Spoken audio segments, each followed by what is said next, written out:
In the Scottish Highlands, there is a lake so deep, so dark, and so cold that scientists still cannot fully explain everything that lives within it.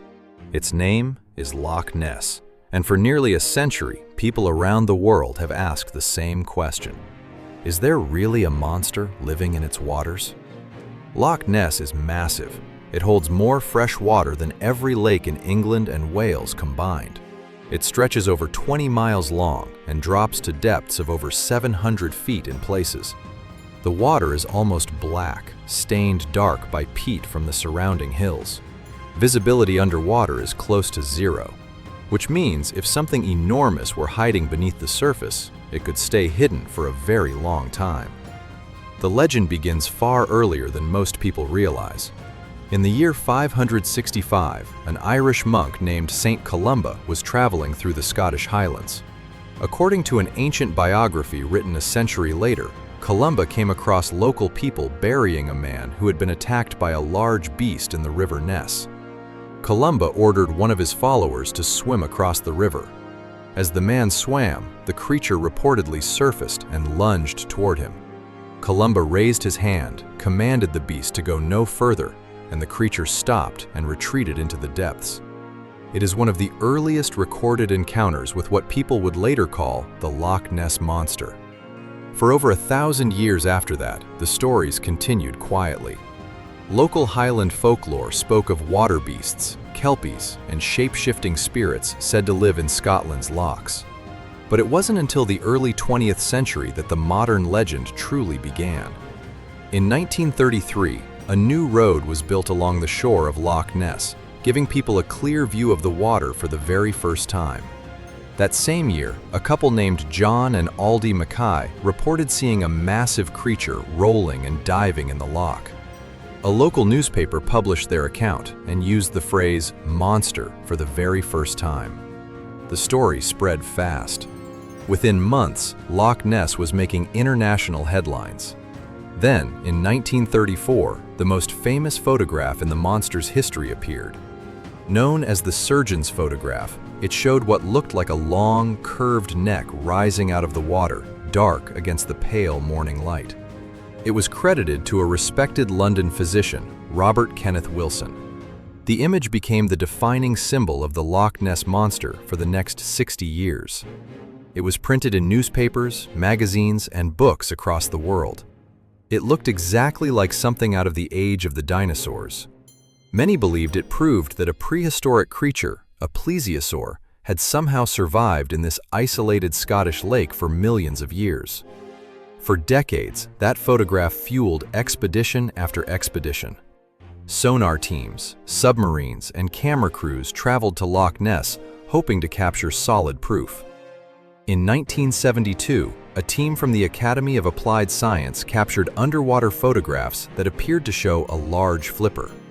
In 1975, more expedition photographs showed what looked like a body and long neck beneath the surface. Believers were certain science was closing in on undeniable proof. But then, in 1994, the story took a dramatic turn. Decades after it was taken, the surgeon's photograph was revealed to be a hoax. A man named Christian Sperling confessed, shortly before his death, that the photograph had been staged using a toy submarine fitted with a sculpted neck and head built by his stepfather. The most iconic evidence in the history of the Loch Ness Monster had been fabricated from the very beginning. You might think that confession would have ended the legend entirely. It didn't. If anything, it deepened the mystery. Because even after the most famous photograph was exposed as fake, the sightings never stopped. Local residents, tourists, sailors, and researchers kept reporting the same strange thing, decade after decade. Something large, moving beneath the surface, visible for only a few seconds before vanishing again. Modern science has tried to settle the question once and for all. In 2003, the BBC funded an extensive sonar sweep of the entire loch, using 600 separate sonar beams and satellite tracking. It found nothing unusual. In 2019, a team of scientists conducted a full environmental DNA survey, testing water samples from every corner of the loch to identify every living species inside it. They found no evidence of any large reptile and no genetic trace of anything resembling a plesiosaur. What they did find, however, was an enormous amount of eel DNA. So much eel DNA that the lead researcher suggested Loch Ness may simply contain unusually large eels, and that sightings could be explained by unusually large specimens moving through the water. And yet, even with a fake photograph exposed, no plesiosaur DNA discovered, and no confirmed skeleton ever found, sightings continue to this day. The official Loch Ness Monster sightings register has logged well over 1,000 reported encounters. As recently as the past few years, tourists have filmed unexplained ripples, shadows, and shapes on the loch's surface, reigniting the same debate that began nearly a century ago.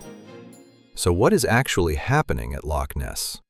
Some researchers believe the sightings are simply misidentified animals. Otters, deer swimming across the loch, floating logs, or unusually large eels could all explain many reports from a distance. Others point to optical effects.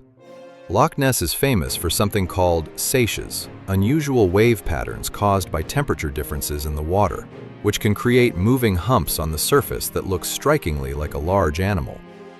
And some skeptics simply point to the power of expectation. Once you're told a monster lives in these waters, staring at a still, dark loch, the mind is remarkably good at turning an ordinary shape into something extraordinary. But not everyone is convinced by the simple explanations. Believers point out that Loch Ness is one of the least explored bodies of water on Earth relative to its size, with underwater canyons and deep trenches that remain largely unmapped. They argue that a single misidentified sighting might explain one report, but it cannot explain 1,000 of them across 100 years from fishermen, monks, tourists, and scientists who had no reason to lie. Almost a century after the Mackays first used the word monster, Loch Ness remains one of the most searched, most photographed, and most argued about mysteries on the planet. No confirmed bones, no confirmed body, no definitive proof either way. Just a deep, dark loch in the Scottish Highlands, and the question that refuses to go away. Is there really something down there? Or is Loch Ness simply the greatest story the world has ever told itself? Subscribe to Curion for more such stories.